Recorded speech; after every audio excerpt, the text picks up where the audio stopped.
The gavel slammed, echoing like a gunshot through the courtroom, but it was the judge's sneer that cut deeper, his eyes locking onto Nia Carter with venom. She stood, unbowed, a black woman in a sea of hostile faces, her heart pounding as the word "guilty" rang in her ears. She wasn't just a defendant, she was an FBI agent, and the man on the bench was her target. Nia's life had been a tightrope walk over prejudice and power plays, but nothing prepared her for this. Judge Samuel Hargrove, a pillar of Willow County's legal system, had framed her for evidence tampering, a lie so bold it could only come from a man drunk on his own untouchability. The charge was a blade aimed at her career, her dignity, and the truth she'd spent years chasing. Hargrove didn't know Nia was the lead investigator on his case, digging into his trail of bribes and backroom deals. She'd been closing in, her evidence airtight, when he struck first, wielding the law like a club. The courtroom was a pressure cooker, the air thick with whispers and sidelong glances. Nia felt the weight of every stare, some pitying, most accusing. She was a black woman in a small southern town, and Hargrove's accusation fit a narrative too many were eager to believe. Evidence tampering, he declared, his voice dripping with false righteousness. A disgrace to justice. The irony burned. Hargrove's corruption ran deep, kickbacks from local developers, rigged trials, even whispers of ties to a drug ring. Nia had spent months piecing it together, her nights consumed by case files and wiretaps. Now, she stood in his courtroom, her own freedom at stake, while he sat above her, smug and untouchable. She clenched her fists, nails biting into her palms. This wasn't just about her. It was about every person Hargrove had crushed under his gavel, families evicted for developers' profits, innocent men jailed to protect his allies. Nia had joined the FBI to fight men like him, to prove justice wasn't just a word.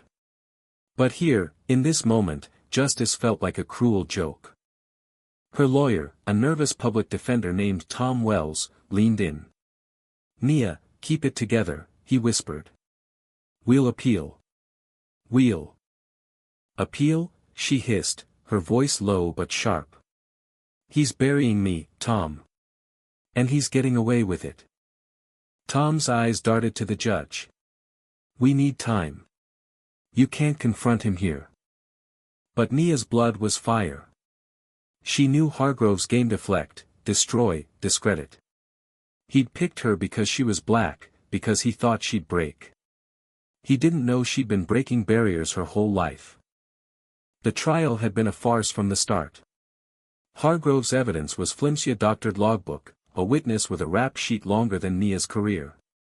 But in Willow County, his word was law. The jury, all white, barely looked at her. She saw their verdict coming before they even deliberated. Guilty. The word landed like a punch, but Nia refused to flinch. She locked eyes with Hargrove, her stare a promise, this isn't over. As the bailiff cuffed her, the cold steel biting her wrists, Nia's mind raced. She had one card left: her team at the FBI. Her partner, Agent Malik Jones, was still out there, holding the files she'd compiled on Hargrove. If she could get word to him, they could turn this around. But Hargrove was no fool. He'd isolated her, cut her off from her phone, her contacts, her badge. She was alone, for now.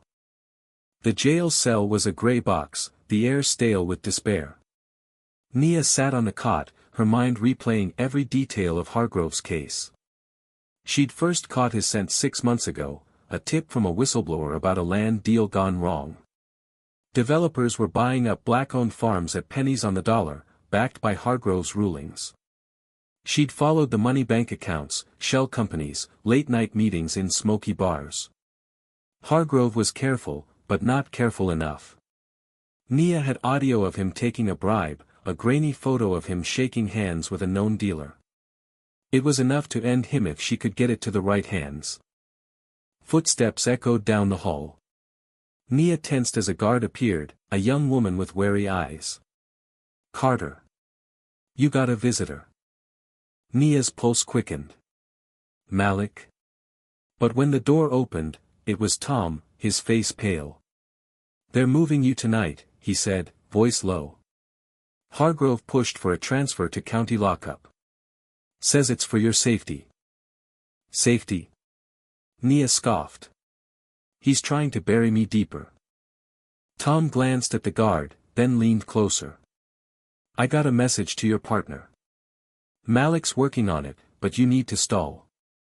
If they move you, it'll be harder to. The guard cut him off. Time's up. As Tom was ushered out, Nia's mind spun. Hargrove was closing the noose. County lockup was his territory, guards on his payroll, cameras conveniently broken. If she was transferred, she might not make it to trial. That night, the cell block was quiet, the kind of quiet that felt like a held breath. Nia lay awake, her thoughts a storm. She'd grown up in a neighborhood where trust was earned, where the system was as much foe as friend. Her mother, a nurse who worked double shifts, had taught her to stand tall, to fight smart. They'll try to break you, Nia, she'd said. Don't let them. Those words were her armor now. At 2 a.m., the cell door clanked open. Two guards, faces hard, motioned for her to stand. Transfer time, one grunted.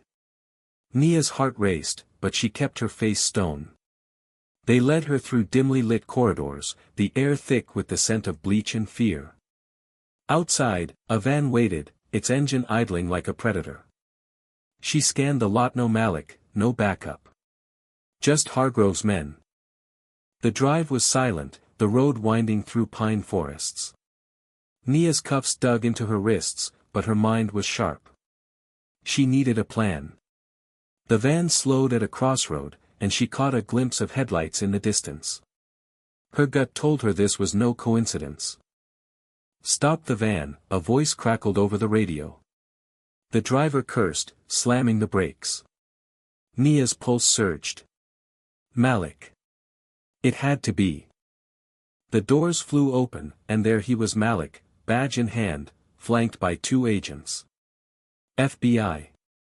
Step out, now. The guards froze, caught off guard. Nia's relief was tempered by caution. Hargrove's reach was long. Could she trust this moment? Malik's eyes met hers. We got him, Nia. The tapes, the photos, it's all out. She exhaled, the weight lifting slightly. Hargrove? On the run, Malik said, his voice grim. But we're close. The next hours were a blur: paperwork, debriefs, the slow unraveling of Hargrove's empire. Nia's evidence, now public, sparked outrage. Protests erupted outside the courthouse, signs demanding justice for every life Hargrove had ruined.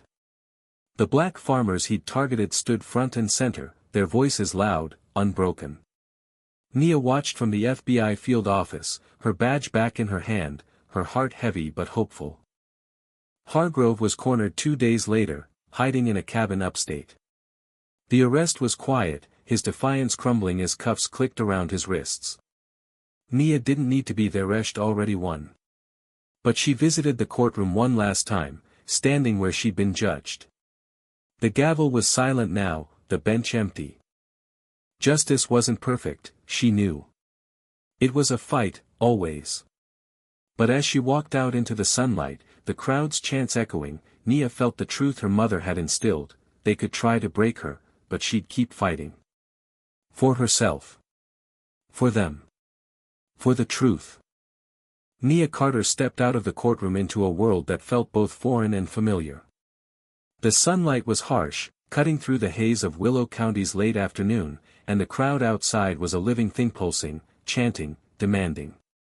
Signs bobbed above their heads: justice for Nia. End corruption now. She saw faces she recognized: farmers who'd lost their land, families who'd lost their trust in the system. Her chest tightened. This wasn't just her fight anymore. The days after Hargrove's arrest were a storm of motion. Nia's evidence had cracked open his empire like a fault line. The tape hours of his voice, smooth and incriminating, arranging bribes, played on every local news channel. The grainy photo of him with the dealer was plastered across front pages. Willow County, a town that had long whispered about Hargrove's power but never dared speak aloud, was now shouting. Nia's inbox overflowed with messages, support from strangers, threats from Hargrove's allies, and pleas from those he'd wronged, asking her to keep pushing. She sat in the FBI field office, her desk buried under case files. Malik leaned against the doorframe, his usual grin replaced by a tired nod. "You see the news?" he asked, tossing a tablet onto her desk.